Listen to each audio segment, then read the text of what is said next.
Muy buenos días para todas y para todos. Espero que hayan descansado y la ubicación, pues espero que permita la visibilidad para todos. ¿Alguien tiene dificultad para observar pantalla? ¿No? ¿No? O los que están de espaldas, de pronto darse la vuelta, porque si no, en la tarde van a quedar así. Entonces, es mejor que se ubiquen para poder estar de frente, por lo menos durante los temas, poder seguir un poco la pista de los contenidos. Bien, vamos a dar nuestro siguiente paso, esta vez nuestro tercer paso.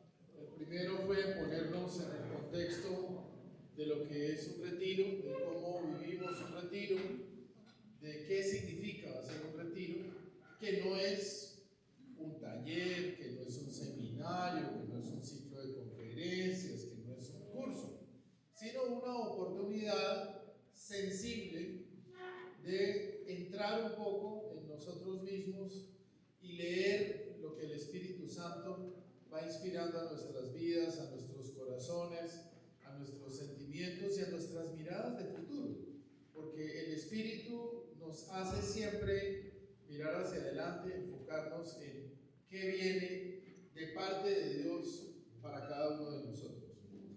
Nuestro segundo paso estuvo referido, como ya lo recordaba el Padre Miguel, sobre la diaconía de Jesús. Tuvimos la oportunidad de compartir algunos temas y hacer un recorrido por ese bellísimo tema de la diaconía de Jesús, que es como el punto neurálgico, es la razón realmente del diaconado dentro de la iglesia, porque el diaconado en la iglesia es espacio para testimoniar la diaconía de Jesús. Ese es el gran desafío, es la gran tarea. Y por eso ayer, cuando hablábamos del desafío de Jesús, en el fondo estamos hablando del desafío de nosotros mismos, el desafío que Dios pone a nuestra vida de ser testigos humildes y servidores en nombre suyo. Hoy vamos a entrar en un siguiente elemento, que es el tema de la espiritualidad del diaconado. Hay muchas cosas para decir sobre este tema. Podríamos hacer, ahí sí valga la palabra, podríamos hacer un curso completo sobre esto, porque hay temas que son fascinantes y temas que todavía siguen siendo motivo de discusión. Yo no voy a entrar en la polémica de lo académico hoy, voy a evitarlo. Quienes han estado en encuentros conmigo saben que ese es un tema que yo afronto y que hay asuntos polémicos de la teología del diaconado que no son fáciles de entender, de asimilar. Yo no voy a entrar hoy en la polémica de la academia, porque hay como una interferencia.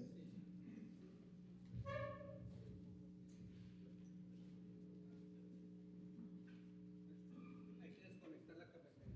Sí, en la cafetera. No voy a entrar en la polémica de la academia porque no es el escenario.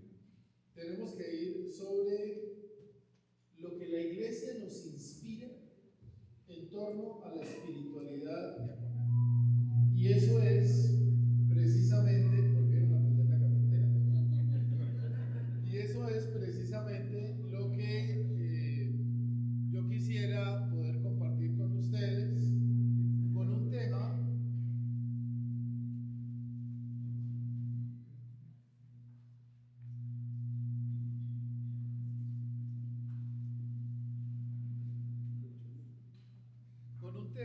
que, a ver, ¿está servido o se apagó?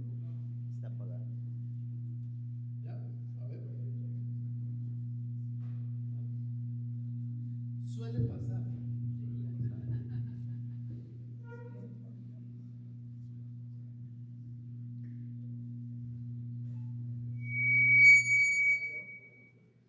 A ver, ya está mejor. Hace unos años, les cuento que esto le pasa a todo el mundo.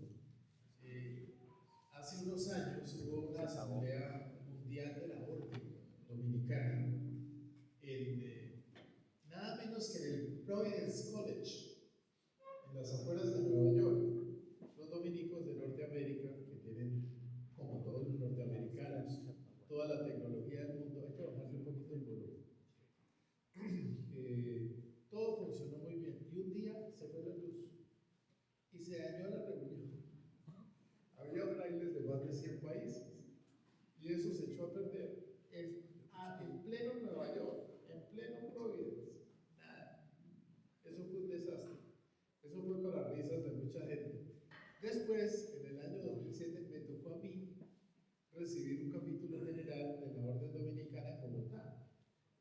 conocía de esa experiencia, entonces contraté una planta de energía.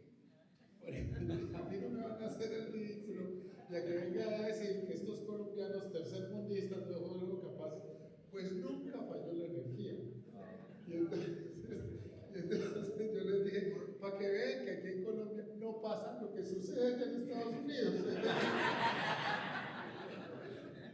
Bien, volvamos sobre lo nuestro. No vamos a entrar en la discusión de lo teológico ni de lo académico. Vamos a entrar un poco en la profundidad de lo espiritual, como la Iglesia nos pide que lo entendamos.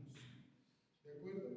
Y por eso los dos tiempos que vamos a compartir están referidos, como les había sugerido ayer, a dos documentos muy importantes que son la Ratio Formationis para el diaconado permanente y también el Directorio para la vida y el ministerio de los diáconos permanentes, que ambos tratan el tema de la espiritualidad. Yo he tratado de hacer como una recopilación, más que una síntesis, una lectura personal enfocada para un escenario como este que es el educativo. Entonces, en ese sentido, vamos a ver de qué manera podemos encontrar un montón de componentes importantes que nos puedan ayudar a hacer de ese tema de la espiritualidad algo realmente consistente. Bien, entonces nuestro tema se va a llamar la espiritualidad en el diaconado, formación, vocación, vida y ministerio. Ese es el nombre que le he querido poner a este tema. Ahí que San Lorenzo nos inspire un poco a trabajar sobre este tema. Bien, comencemos un poco entendiendo qué es la vida espiritual. Y para hablar de la vida espiritual, yo creo que hay por lo menos tres elementos fundamentales de los cuales ella arranca, de los cuales ella parte. En primer lugar, la vida espiritual constituye el corazón y el centro unificador de toda la formación cristiana. Nosotros tenemos que formarnos. Anoche que conversábamos un poco con el padre Miguel en un escenario muy coloquial, muy agradable, él comentaba algo que a mí me quedó sonando y me dio vueltas en la cabeza porque creo que eso es un tema serio. Me preocupa la formación, decía, me inquieta la formación, hay que ver de qué manera podemos potenciar la formación. Y la formación no es solamente un tema de candidatos al ministerio, es también de diáconos ordenados y de nosotros los sacerdotes. Es un tema esencial. La formación es el corazón y en ese sentido constituye el centro unificador de toda nuestra vida cristiana y de la formación misma. Entonces, lo primero que nos tenemos que formar no es en una larga lista de temas por aprender, sino en cómo vivir en el Espíritu. Cómo vivir espiritualmente. Cómo hacer realmente de la vida espiritual un desafío de nuestra formación. Pero también el fin de la vida espiritual consiste en promover el desarrollo de la vida nueva recibida en el bautismo. ¿Cuál es la naturaleza, la esencia, el arranque de la vida espiritual? La vida bautismal. Que entre otras cosas, todos sabemos que eso es así, pero no siempre nosotros damos razón de nuestro bautismo. No siempre damos razón de eso. Y por eso entramos en unas discusiones. Por ejemplo, que el ministerio de la mujer, que cómo hacemos. A ver, la vida bautismal es para hombres y mujeres. Y todos, de alguna forma, tenemos una responsabilidad de vivir nuestro bautismo. En el bautismo se arraiga absolutamente todo. En el itinerario de la formación de un diácono, obviamente no se parte de cero, porque se supone que hay un camino que ya está recorrido, sino que da continuidad a su propia experiencia de vida espiritual. Esto a mí me parece muy importante decirlo desde el comienzo,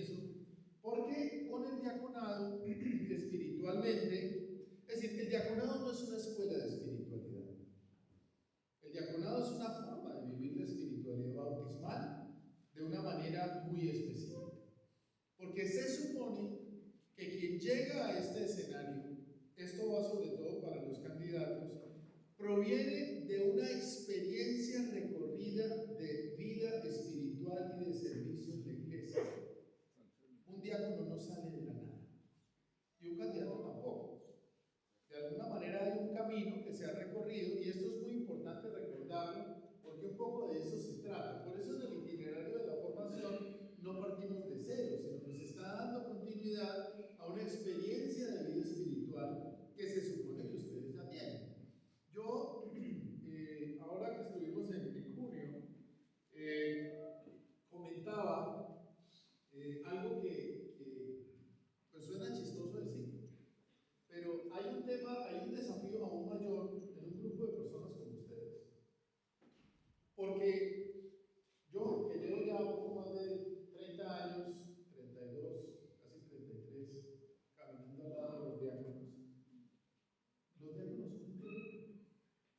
no buena, muy buena.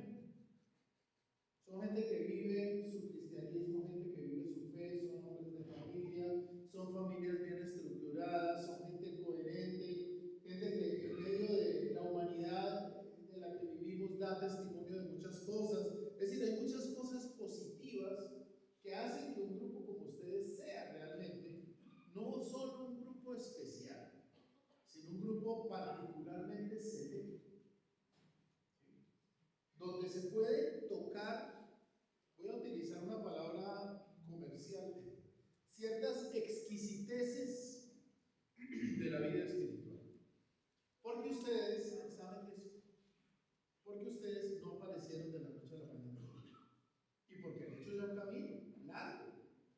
Es decir, ahí hay un componente importante. Esto no es, esto no funciona, esto anda mal, esto no. Aquí partimos de algo que anda bien y que ha venido andando bien durante largos años. Ustedes dan cuenta de su vida, de su formación, de la educación de sus hijos, en las circunstancias que sean, pero dan cuenta de eso. Entonces, ahí hay un tema importante de arranque para poder entrar en lo espiritual. No partimos de la nada. Yo no voy a inventarme cosas que salen de la nada. Parto de la misma experiencia de vida de ustedes. Esa experiencia previa habría ya de tener sus propios elementos. Es decir, si ya hay una experiencia vivida de espiritualidad, hay que medirla, hay que evaluarla, hay que saber eso cómo realmente está avanzando y se avanza de manera adecuada. Entonces, por eso hay que reconocer la acción del Espíritu en la vida de cada uno de ustedes. La escucha y la meditación de la palabra de Dios. Ese es un termómetro. ¿Qué tan cerca estamos de eso? ¿Qué tanto estamos en relación o en contacto con la palabra de Dios? Porque a veces estamos muy en relación con nuestras propias palabras. El gusto por la oración es una forma también de tomarle la temperatura a la propia vida espiritual. ¿Qué tanto gusto tengo yo por la vida de oración? El compromiso de servir a los demás. La vida diaconal es una vida de servicio. ¿Qué tanto le sirvo yo a la humanidad? No es que tantas cosas hago, sino que tanto le sirvo yo a la humanidad. ¿De qué manera yo le estoy entregando mi vida a la humanidad? La disposición al sacrificio también, porque hoy en día ese es un tema igualmente sensible. Nadie quiere sacrificarse, nadie quiere pasar apuros. Esta sociedad del confort nos confronta con el tema del sacrificio como una ruta de vida espiritual. El asunto es que quien quiere seguir a Cristo tiene que encontrarse indiscutiblemente con el camino del sacrificio, porque es que no hay otra manera de entender la misión de Jesús, ni de encarnar la misión de Jesús en la vida de nosotros. Pero también el sentido de iglesia, ese sentido de iglesia, de comunión, el celo apostólico. Yo ayer les mencioné esa palabra. ¿Qué tanto nos duele el dolor de la humanidad? Y cuando me hablan de celo apostólico, yo pienso en el dolor del mundo y en si a mí me duele el dolor del mundo. Pues la vida espiritual no es un listado de prácticas, no es un listado de cosas por hacer, sino una forma de entender y de vivir la vida. Y el celo apostólico tiene que ver con eso. ¿Qué tanto me duele lo que está pasando con los cristianos que están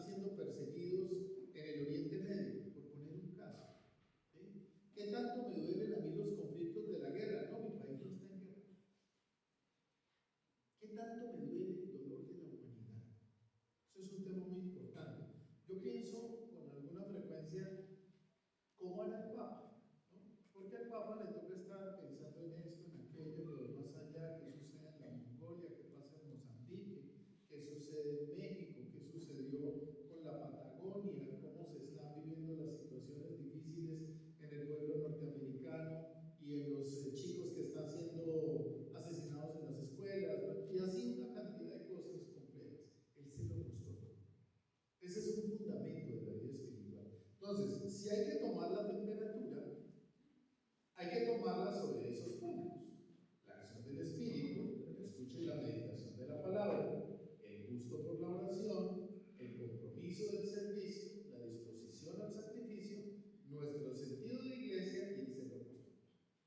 Ahí hay temas muy concretos. Para usted saber cómo va su vida espiritual. Así de sencillo. Ahora bien, existe también una espiritualidad que lo antecede a usted en la vida de familia. Porque es que la espiritualidad diaconal no puede caer en paracaídas en una casa. La espiritualidad diaconal nace, brota de una espiritualidad previa, para el caso del diácono casado, que está referida a su vida familiar y está referida a su vida de pareja. Lo antecede la vida familiar, que es de consagración en el mundo, o para el caso, por ejemplo, de nosotros los religiosos, en el caso de la vida religiosa. Es más, deberá verificarla y deberá reforzarla para poder insertar allí esos nuevos elementos de la espiritualidad diaconal. Es la espiritualidad diaconal la que llega a la espiritualidad del matrimonio. No es la espiritualidad del matrimonio la que tiene que someterse a la espiritualidad diaconal. Ojo con eso. Ojo con eso. Porque nos podemos quedar, como dicen por ahí, sin el pan y sin el queso. La formación espiritual para el diaconado debe contar con esa experiencia. Parte de esa experiencia de vida familiar, de hogar, de familia, de relación matrimonial, de pareja. Pero también hay temas centrales que le dan soporte a la formación espiritual y que son esenciales y que son necesarios para que esa vida espiritual realmente avance, crezca, se cultive, se promueva. Yo pienso, por lo menos en estos 7 elementos que me parecen importantes. El primero de ellos es descubrir y compartir el amor compasivo de Cristo, en la figura de Cristo siervo. Hay que leer, a Cristo hay que leerlo desde muchas vertientes y desde muchos de sus rostros. Hay un libro muy bonito que escribió hace ya largos años el cardenal Walter Kasper. No era cardenal todavía, no era obispo, es un teólogo alemán. Fue obispo de Rottenburg, Stuttgart. Después el Papa Benedicto se lo llevó al Vaticano, estuvo trabajando ahí en temas de ecumenismo y demás. Un hombre muy interesante, cardenal Kasper. Tiene un libro muy famoso que se llama Jesús el Cristo. Y ese libro de Walter Kasper muestra cómo hay que leer y entender los distintos rostros de Jesús. Porque para comprender a Jesús hay que saber de esos rostros. Yo no puedo quedarme solo con el rostro de la cruz. No puedo. Ni puedo quedarme solamente con el rostro del niño de Belén. Ni puedo quedarme simplemente con el Jesús histórico. Porque ese es realmente uno de los problemas del diálogo sobre Jesús en el mundo, es el tema del Jesús histórico o el no histórico. El nestorianismo, por ejemplo, les hablo del siglo IV aproximadamente. Uno de los problemas que planteaba la herejía del nestorianismo es que Jesús tenía como varias naturalezas. Entonces Jesús es divino y celestial, Jesús es humano y temporal. A ver, y esas dos naturalezas, ¿cómo se relacionan? Entonces es muy importante en este contexto el rostro de Cristo siervo, y hay que profundizar y conocer ese rostro. La vida diaconal está llamada a descubrir ese rostro de Cristo siervo como algo realmente importante y significativo.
oración de la iglesia.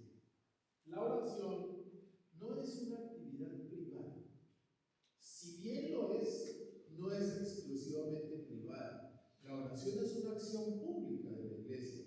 Por eso nosotros rezamos la liturgia de las horas. ¿Es correcto? ¿Sí? Y yo me comprometo, cuando recibo la ordenación, a rezar la liturgia de las horas en nombre de la iglesia. Porque la oración es de la iglesia, no es solamente una acción mía. No, yo voy a rezar porque es que yo necesito ser bueno, necesito ser mejor. No, error. Esa no es la razón por la que usted tiene que rezar. Usted tiene que rezar porque eso es lo que fortalece la unidad, la esencia y la naturaleza de la vida de la iglesia. Yo oro en nombre de la iglesia y oro por quienes no oran también. Y encomiendo a quienes no hacen oración. Entonces la oración es de la iglesia. Pero también la iglesia nos mueve a la obediencia. ¿Hay que obedecerle al obispo? Pues sí, pero es que lo esencial no es obedecerle al obispo. Lo esencial es obedecer a la voluntad de Dios en mí. Si eso no está primero, usted va a tener muchos problemas para obedecer al obispo. Es la consecuencia. ¿Ve? Porque es que lo fundamental es la obediencia a la voluntad del Padre. Eso lo enseña Jesús mismo sobre sí. Yo soy obediente a la voluntad del Padre. Pero también, pues hay muchos medios para poder cultivar esa formación y también la formación en la vida espiritual para los diáconos no es un asunto exclusivo para la persona de él, sino también para su familia, para las personas que constituyen su familia. La participación de la esposa y la participación de los hijos son un tema absolutamente esencial dentro de esa dinámica. Entonces, vamos a ir mirando cada uno de estos puntos a los que yo me refiero, de estos 7 puntos en este primer momento de la reflexión de esta primera parte de la mañana. Hay que descubrir y compartir el amor de Cristo, ¿cierto? Claro, lo que identifica mejor la espiritualidad diaconal es descubrir la vivencia del amor de Cristo, de ese Cristo siervo que es testigo del servicio de Dios a la humanidad. Yo debo entrar a conocer, a profundizar. Por esto, el candidato debe adquirir esas actitudes que, dicho sea de paso, no son solamente suyas, sino también de la espiritualidad de la iglesia toda. Es que hay que tener claro que la espiritualidad diaconal es también una espiritualidad eclesial y pertenece a toda la iglesia, no solamente a quien opta por este estilo particular de vida. Ahora, hay cosas que sí son identitativas y que es muy importante que usted se preocupe por encarnarlas en lo cotidiano de su vida. Por ejemplo, la sencillez del corazón. Por ejemplo, la donación total y gratuita de sí mismo. ¿Sí? Y en ese sentido, el amor humilde y el amor servicial hacia los demás. No es simplemente amar. Es amar de una forma concreta. Es encarnar una manera de vivir el amor, que se toca precisamente con la humildad, con la sencillez, con la gratuidad, con la donación total. Ahora bien, en ese descubrir y compartir el amor de Cristo siervo, importa mucho, mucho la compasión hacia los pobres. La compasión hacia los enfermos, la compasión hacia los necesitados y la elección de él mismo por una vida de sencillez, por una vida de discreción y una vida de pobreza. Por ejemplo, yo percibo que sobre la práctica no es tan fácil.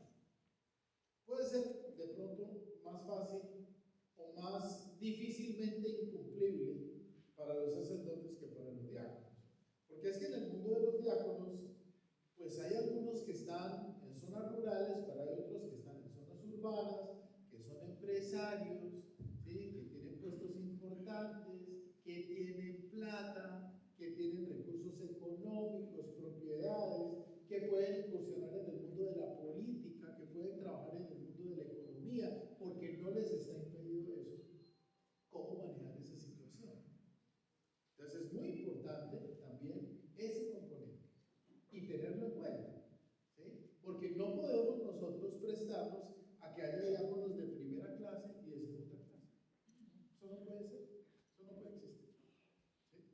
Entonces, en lo que tú estás, en lo que tú te desempeñas, este es un tema importante.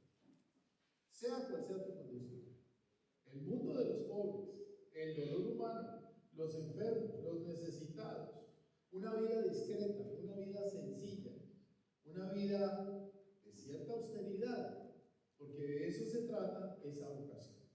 Pero también el lugar de María en todo esto, como sierva del Señor, acompaña ese camino y por eso hay que invocarla a ella de manera frecuente a través de la oración. Se hace referencia particularmente a la devoción del Santo Rosario como una devoción inspiradora para ese particular. Pero también nos habíamos referido a un segundo punto, que es el tema de la Eucaristía, la Sagrada Eucaristía. La fuente de esta nueva capacidad de amor es indiscutiblemente la Eucaristía. Y en este sentido, una Eucaristía que caracteriza el ministerio de Dios.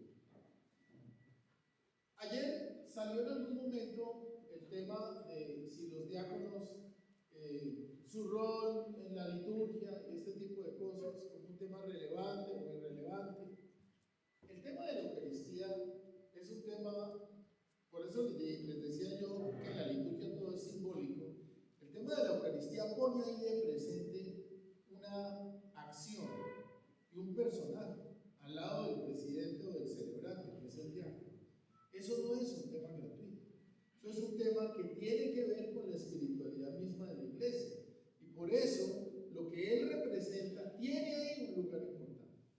El servicio de los pobres, en la prolongación lógica del servicio del altar. Y por eso, quienes se forman para el ministerio diaconal deben participar, digámoslo así, frecuentemente de ella, pero también profundizar en su misterio. Debe también prepararse a la Eucaristía mediante la penitencia, mediante el sacramento de la reconciliación, que es una forma fundamental de poder vivir la fe. Ahora bien, nos referíamos a la palabra de Dios. En este sentido, hay que decir que el diácono está llamado a ser un mensajero cualificado de esa palabra de Dios. Usted tiene que ser realmente una persona, usemos la palabra de discusión de ayer, competente en ese campo. Tenemos que tener competencias, habilidades. Hoy en día en el mundo de la educación superior se habla mucho de competencias, ¿no? Pero ya no es la competitividad o quién va a ganar, sino de qué manera yo tengo competencias para hacer cosas. De qué manera yo soy competente. Usted debe ser competente, debe ser un ministro o mensajero cualificado de esa palabra de Dios, pero también debe creer en lo que proclama, enseñar lo que cree y vivir lo que enseña. Porque si no, ahí hay una ruptura absolutamente difícil de manejar. Debe aprender a conocer de manera profunda esa palabra y debe buscar en ella el alimento de su vida espiritual mediante un estudio detenido de esa misma palabra. Debe estar en contacto con ella.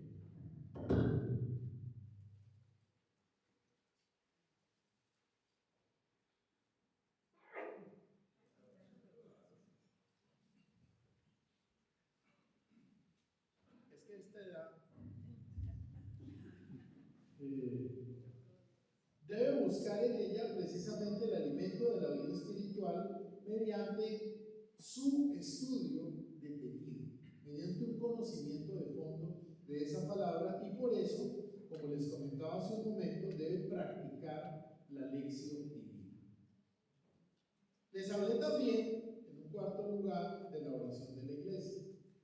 La oración de la iglesia debe ser un componente fundamental que ocupe el tiempo de una persona que está al servicio de las cosas de Dios. Nosotros debemos ser hombres y mujeres orantes, hombres y mujeres capaces de una vida de oración, no de cosas de ratico. Para el ¡pum! Al trabajo, hasta la noche. La oración es una actividad de horas, por eso hablamos de la liturgia de las horas, ¿no? las horas. Cada hora en la vida es un espacio para hacer oración. No somos musulmanes, no nos vamos a arrodillar a media mañana, ¿sí? A ponernos así. Tenemos nuestra forma particular de hacer oración. Respetamos todas las maneras como la sociedad ora a través de otras confesiones y denominaciones. Pero para nosotros es muy importante la oración de la iglesia y hay que orar por la iglesia, hay que orar en nombre de la iglesia, porque eso es parte del ministerio que nosotros hemos recibido. Nosotros también fuimos ordenados para hacer oración. Ahí les paso ese dato. Ustedes también, mis queridos diáconos, recibieron un ministerio para aplicarse a la oración, con disciplina y con una normativa. Por eso se comprometieron a la liturgia de las horas, para orar en nombre de la iglesia, porque también en la iglesia y fuera de la iglesia, como ya se los dije, hay quienes no oran. Por eso en todos los encuentros, en todos los espacios, debe considerarse el tiempo para la oración y debe considerarse el espacio para el oficio divino. Yo les propongo a ustedes, ¿cómo están viviendo ustedes su liturgia de las horas? ¿Por qué? Porque a ustedes nadie se lo controla. ¿Por qué el obispo no está diciendo rezó la vez? A los religiosos nos cuesta un poquito más, porque si yo no me levanté a la misa conventual, todos mis hermanos de casa se dieron cuenta. Entonces, y si yo no recé en comunidad, pues este no vino a rezar. ¿Estará enfermo? Es la primera pregunta. Por las mañanas, el que no se levantó a rezar, la pregunta es: ¿estará vivo?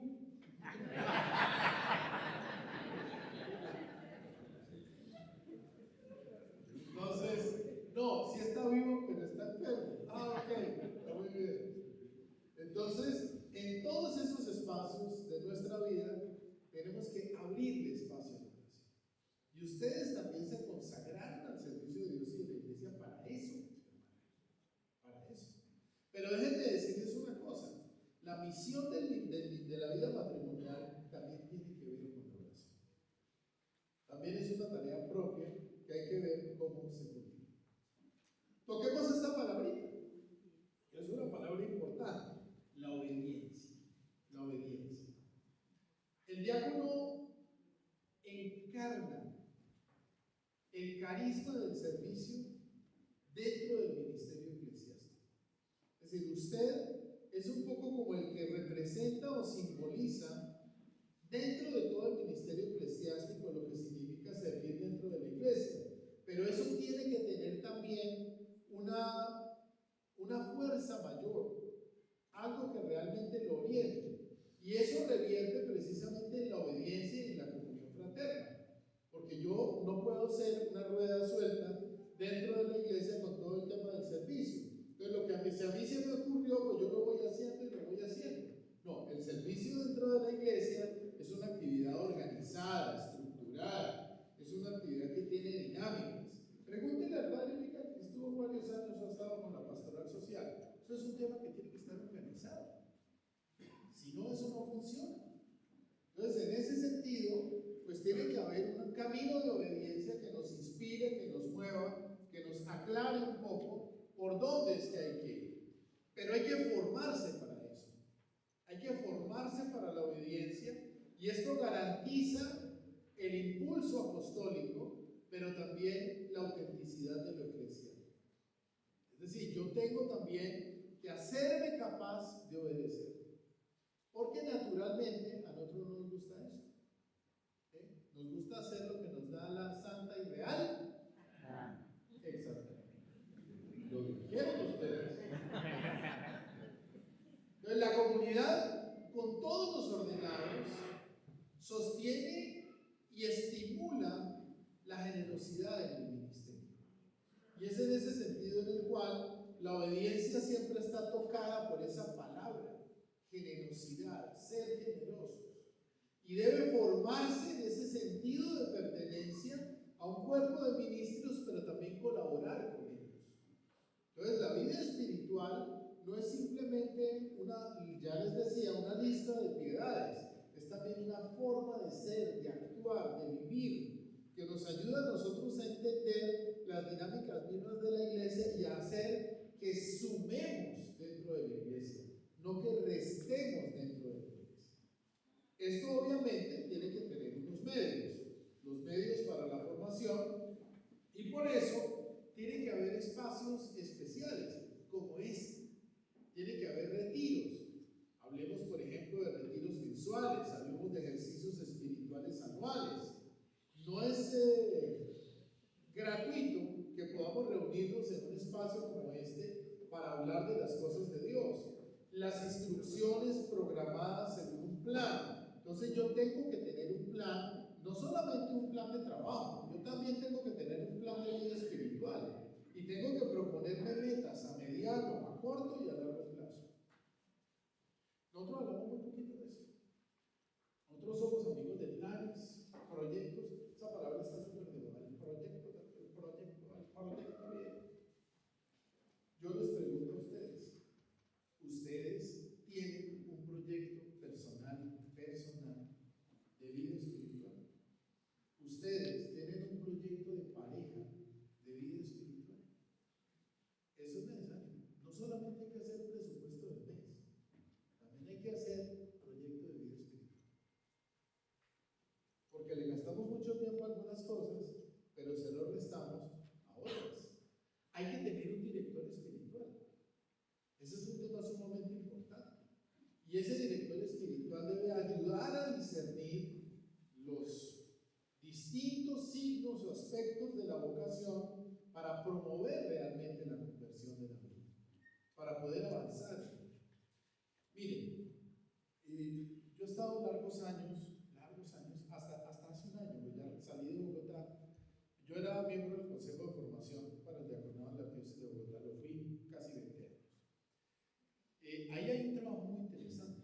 Yo creo que es un modelo de organización de una escuela diaconal lo que hay en Bogotá. Pero ahí hay un trabajo de equipo muy importante, donde hay por lo menos un grupo de 10 sacerdotes trabajando de manera constante. Y nosotros hacíamos seguimiento, oíganme esto, nosotros hacíamos seguimiento a la dirección espiritual de los candidatos. Por lo menos si había y si el director espiritual estaba dispuesto a colaborar con ese personaje. Y si el director espiritual era una persona idónea. Porque el director espiritual debía ser aprobado por un consejo. ¿Qué opinan ustedes de eso? Eso sucede allá. Entonces es muy interesante porque la dirección espiritual no es un tema menor, es un tema bien importante. Hay que tener quien te ayude. El director espiritual debe ser un sacerdote. También tengan eso claro. La dirección espiritual no es del diácono con un diácono. Ahí puede haber la fraternidad espiritual, la puesta en común. Debe ser un director espiritual que esté establecido por la iglesia para prestar ese servicio. Pero también es muy importante que pueda conocer sobre espiritualidad y sobre vida de los santos. Este es un tema muy importante y nosotros pues hoy en día tenemos un elenco, un escenario enorme de santos dentro de la iglesia que se triplicó después del pontificado de San Juan Pablo II y que nos da modelos realmente muy diversos de qué es, cómo se entiende y cómo se vive la santidad dentro de la iglesia. Pero también hay que enfocarse en la armonía entre ministerio, profesión y vida matrimonial. Esa tríada de la vida de un diácono o de un candidato es muy importante. ¿Qué es más importante? Todo es importante. Todo es importante. Lo importante es que haya equilibrio entre aquellas cosas, en esa relación que es tan necesaria.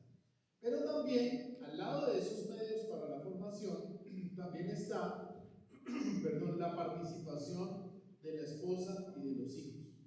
Por eso conviene que las esposas de los candidatos casados crezcan también en el conocimiento de la vocación de su marido y de su propia misión junto a él. No, usted vaya, fórmese, yo aquí veré si usted va evolucionando o no.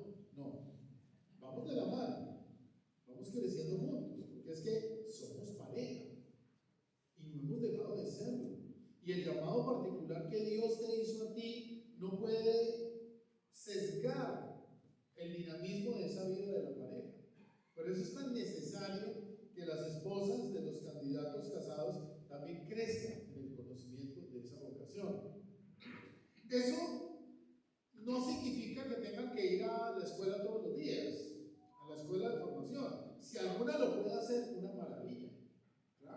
excelente, porque el tiempo se lo permite, porque la familia se lo facilita, por mil razones. Pero sí a acompañar ese proceso formativo.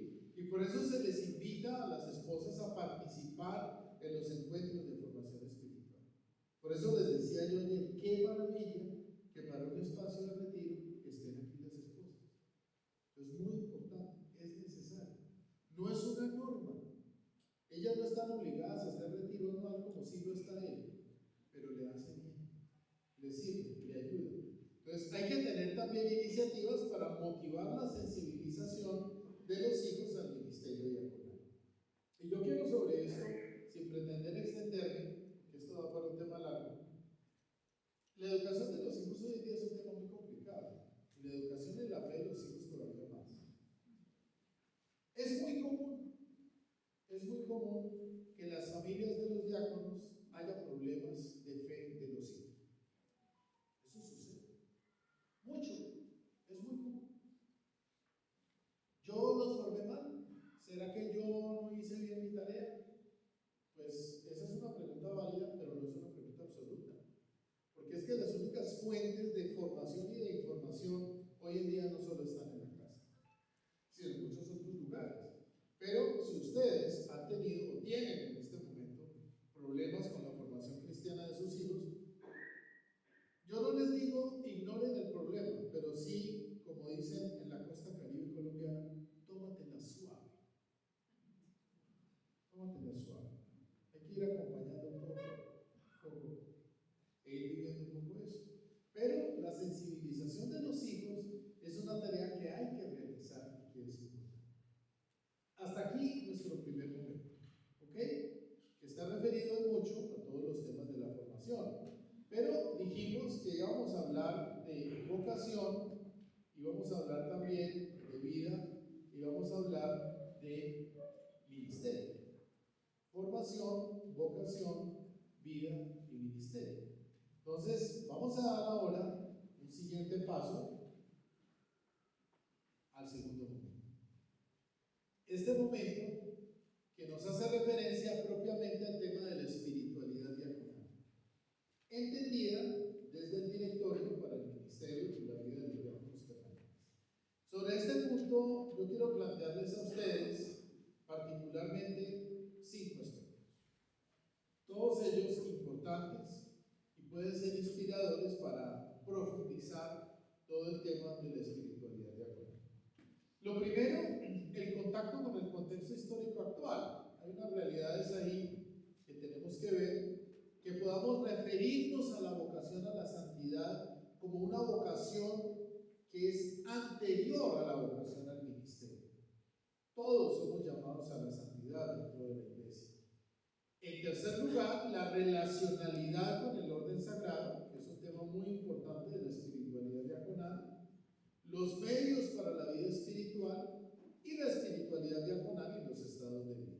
Entonces vamos a compartir un poco algo sobre estos puntos que nos pueden ayudar a entender un poco mejor esta dinámica. Empecemos con el contexto histórico actual.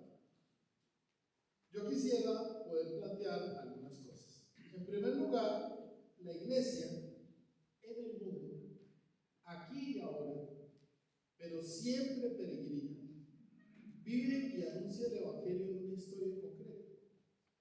Nosotros podemos decir, no, es que hoy en día es muy difícil predicar el evangelio. Falso. Siempre fue difícil predicar el evangelio. Siempre hubo desafíos históricos, sociales, culturales, que hicieron que la predicación del evangelio fuera un tema difícil. Siempre, toda la vida. Hoy es difícil a la manera de este tiempo, pero a la manera de todo tiempo ha sido siempre difícil. Es una historia concreta en la cual el evangelio se comparte y se experimenta. Nosotros somos de esta historia. Y ustedes saben que esta historia es una historia cambiante. Los hijos de ustedes son de otra manera, a como fuimos nosotros cuando teníamos la edad de ellos. Son de otra manera, tienen otro chip, otra manera de ver, entender y afrontar el mundo. Y usted tiene que estar en contacto con ese chip. Si no, usted está fuera del el escenario. Entonces la iglesia tiene ante el mundo, la iglesia tiene ante sí, la iglesia tiene ante a la familia humana para llevarla hasta Dios en ese contexto real. Ustedes como familia están enfocados desde un contexto y una realidad para llevar a Dios a su familia y a la comunidad cristiana desde una realidad concreta, desde una realidad histórica concreta. Entonces el diácono debe tener presente esa realidad para su vida y para su ministerio. Por eso no podemos vivir de nostalgia. Ay, es que anteriormente, es que todo tiempo pasado fue mejor. Esas frases no sirven para nada. Además les aseguro que todo tiempo pasado no fue mejor. En este tiempo hay cosas muy buenas, muy interesantes. Como dicen en mi país, muy chéveres. ¿Sí? Si las vivimos, pues es un poco el desafío. Entonces, ese contexto histórico actual debe conocer la realidad en la que se encuentra, debe conocer la cultura, las aspiraciones, los problemas de este tiempo. Yo hay cosas que observo hoy en día con los jóvenes, pues he tenido que trabajar con jóvenes muchos años.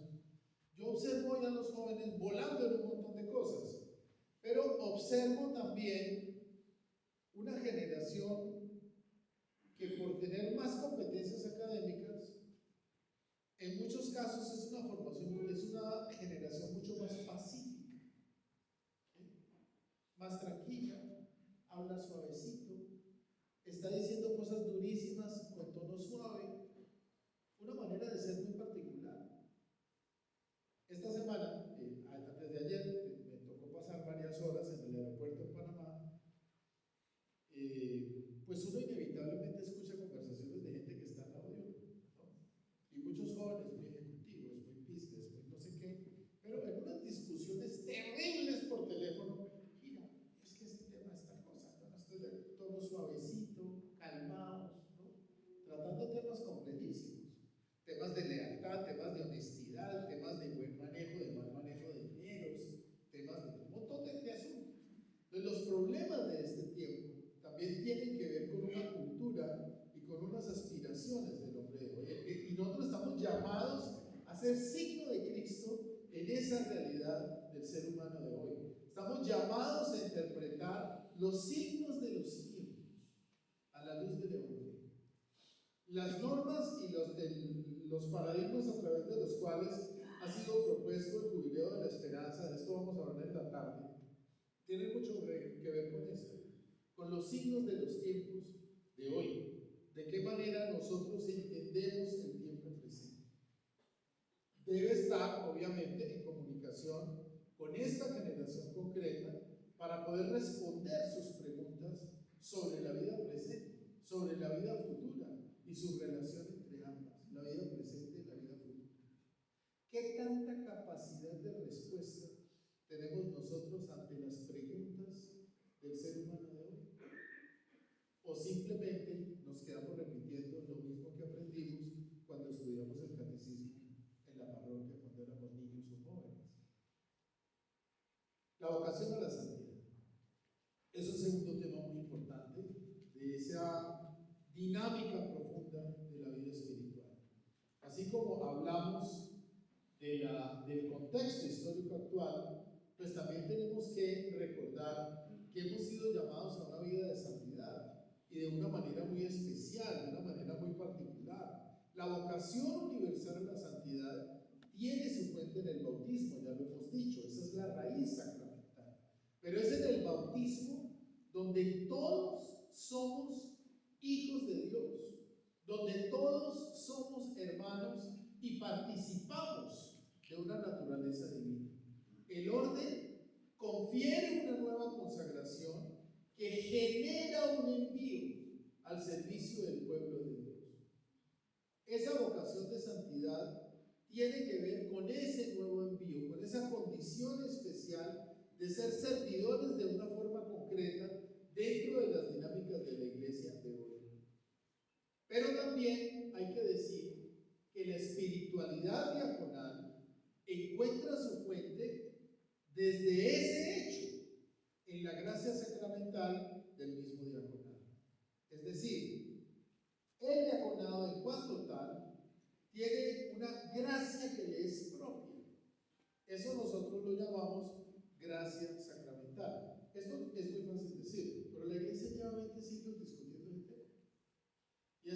forma que todavía, lo digo porque he escuchado muchas veces ese tema, existe la pregunta de si hay una gracia sacramental especial y diferente en el diaconado o no, porque es que en el concilio de Nicea, porque es que en el concilio segundo de Letrán, porque es que no sé dónde, llevamos siglos discutiendo del tema, pero para eso está la doctrina de la iglesia. Entonces hay una forma particular de vivir la santidad que tiene que ver con esa gracia específica que usted recibió en su ministerio para poder vivir su ministerio de una manera diferente, de una manera propia y distinta, que hace que usted sea dentro de la iglesia un ser humano único e irrepetible en razón de su vocación, no solo en razón de su naturaleza, sino también en razón de su vocación, porque su vocación es única dentro de la iglesia y tiene un valor fundamental que está referido a lo que el Espíritu Santo hizo cuando usted fue llamado a vivir ese estado particular de vida. Entonces el diaconado, en su ser íntimo, es un espíritu de servicio que se encarna espiritualmente ante todo. Si usted no encarna espiritualmente ese espíritu de servicio, usted no va a ser un buen servidor nunca. Porque hay una gracia, un don transformante. ¿Qué es la gracia dentro de la vida de la iglesia? Y la gracia dentro del sacramento del orden. Por eso el sacramento del orden imprime carácter. Eso es irreversible. El don de la gracia que usted recibió en ese sacramento es un tema irreversible. Eso no da marcha atrás. Eso no tiene reversión. Así usted abandona el ministerio. Yo eso se lo digo a más de 4 sacerdotes que andan con problemas vocacionales. El otro día, hace unos años, en Colombia ha habido unos curas muy famosos, muy conocidos. En Estados Unidos también está el caso del padre Coutier, ahí está en mi país el caso de Alberto Linero, que seguramente algunos de ustedes lo habrán oído mencionar. Famosos porque los medios los vuelven famosos. Pero en el fondo, tú también puedes verte atrapado por eso. Entonces yo digo, ¿dónde está realmente la especificidad de esa gracia sacramental? Yo recuerdo haberle dicho a Alberto hace algunos años, hoy en día el hombre se retiró, y me da mucha rabia porque en el medio de comunicación donde él trabaja le siguen diciendo padre. Y este tontarrón pues ya tiene señora, ya tiene otra cosa, pues padre para acá, padre para allá. Yo le decía, ¿cómo vas a abandonar el ministerio? Si tú sabes perfectamente que tienes vocación. Tú sabes perfectamente que fuiste llamado a eso en tu vida. Tú lo sabes.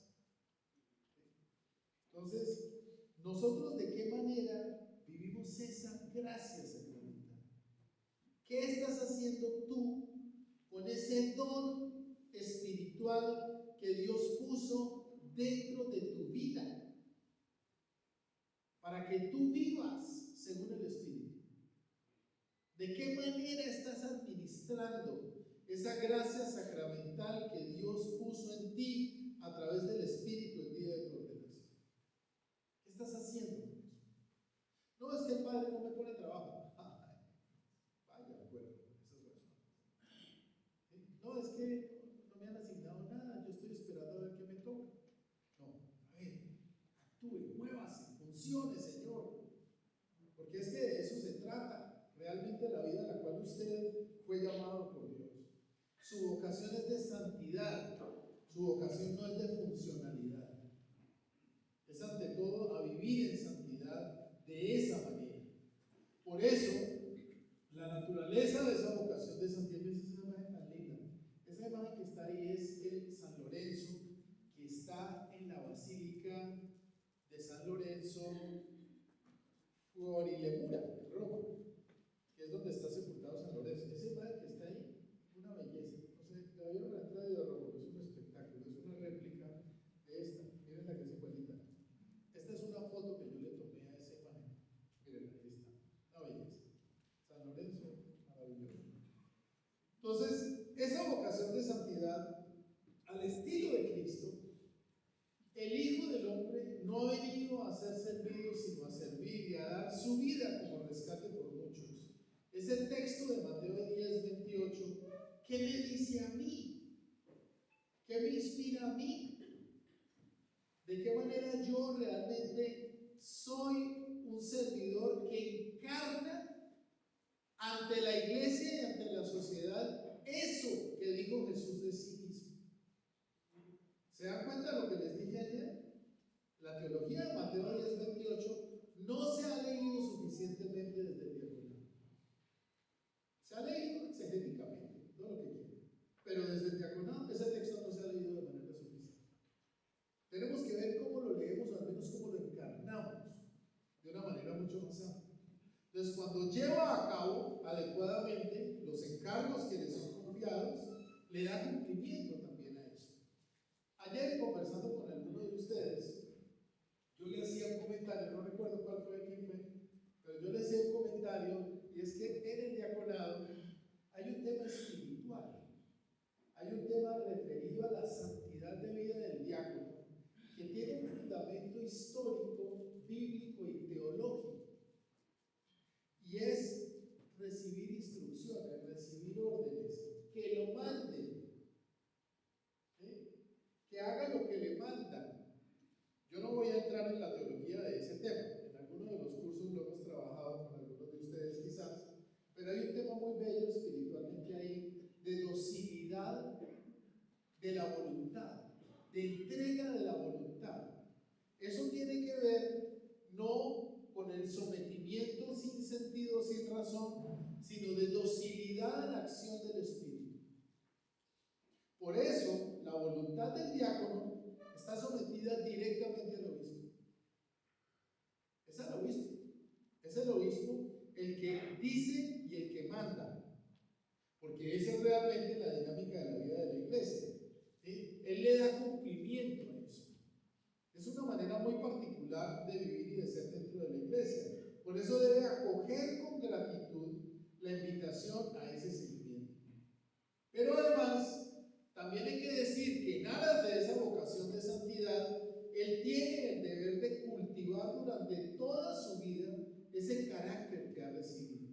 Si yo recibí una gracia que es irreversible, que es permanente, que no va a dar marcha atrás en mi vida, ¿yo qué tengo que hacer con eso? ¿Potenciarlo?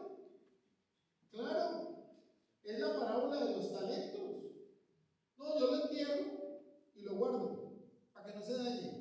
Si no, hágase, ¿no? Esto es realmente un tema dinámico. Hay que cultivar durante toda la vida ese carácter. ¿Sí? ¿Qué es el carácter? El sello indeleble de una acción del Espíritu que transforma la realidad humana y espiritual de quien la recibió. También la realidad humana, no solo la espiritual de quien la recibió. Tiene que cultivarla, tiene que enfocar su vida en torno de eso. Entonces la santificación es un compromiso de todo cristiano, pero eso lo incluye a él y ese es el primer camino para su propia santificación. La manera como yo vivo mi santidad de vida tiene que ver con la vocación a la cual Dios me llamó. Y en el caso particular suyo, de hombre casado y de usted, mujer casada, también tiene que ver con el estado de vida matrimonial en el que ustedes se encuentran. La vida matrimonial es un camino de santificación, como lo es el ministerio, igualmente un camino de santificación. Entonces el diácono está llamado a vivir sacramentalmente por cuenta de su vida bautismal junto con su esposa, pero también por cuenta del sacramento del orden. Esa vocación a la santidad es santidad para él, para que él viva santamente. Y por eso hay que seguir a Jesús en una actitud de humilde servicio que afecte y que modele toda su manera de pensar y toda su manera de actuar. Es en esa dinámica en la cual avanza. Por eso es siervo de Dios en los propios hermanos. Esa figura de Cristo siervo, pues usted la tiene que encarnar. ¿Con quién? Pues con aquellos a quienes usted sirve. Entonces usted no es su servidor solamente, usted es su siervo. Párenle bolas a esa expresión. No es solo su servidor, es también su siervo. Somos siervos. Doulos en griego se dice eso. Pero hay una expresión muy linda de Pablo sobre el doulos. No, yo yo soy un diáconos. No, usted es un diáconos, pero también usted es un doulos. ¿Sí? Usted es un servidor, pero es un siervo. ¿Y qué significa que sea siervo? Pablo lo aclara y lo dice de una manera muy bella. Usted es un esclavo. ¿Yo? Sí, usted. Usted es un esclavo, pero en el contexto paulino. ¿Cuál es el contexto de Pablo? Pablo lo dice claramente. Mientras más alto el jefe, más alto el esclavo. Claro. Esa es la clave de Pablo. Yo soy esclavo de ese amo. Yo soy esclavo de ese amo. Por eso soy siervo suyo. Porque mi amo es ese. Es una expresión muy interesante. Eso da mucho para teológicamente leerlo, pero no voy a entrar en esa materia, como les digo. Ahora bien, la relacionalidad del orden sagrado es clave dentro de todo este proceso. El orden sagrado es ante todo relacional. La muestra está en que hay varios estados del sacramento del orden. Y el sacramento del orden no es ni más ni menos, sino es uno solo. Oíganme lo que les digo. Yo tengo cómo defender teológicamente esta teoría. Pero el sacramento del orden es el mismo en los 3 grados. Óiganme lo que les digo. El sacramento del orden es el mismo en los 3 grados. La gracia del sacramento del orden es común a los 3 grados. La forma como cada grado del sacramento del orden funciona es diferente. Y la gracia sacramental de cada grado del sacramento también es diferente. ¿Sí? También es diferente. Por eso hay que tener mucha claridad y diferencia entre sacramento del orden y ministerio sacerdotal. Porque aunque parezcan lo mismo, no son lo mismo. Y el sacramento número 6 no es orden sacerdotal. El sacramento número 6 es orden, simplemente. El sacramento del orden, no del orden sacerdotal.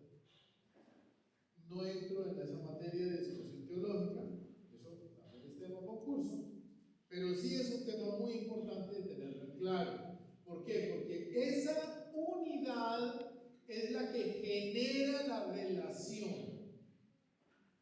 Y es la razón por la cual, cuando el obispo cita reunión del clero, no cita solamente al presbiterio, sino que también cita a los diáconos. Si no lo hace, debiera hacerlo.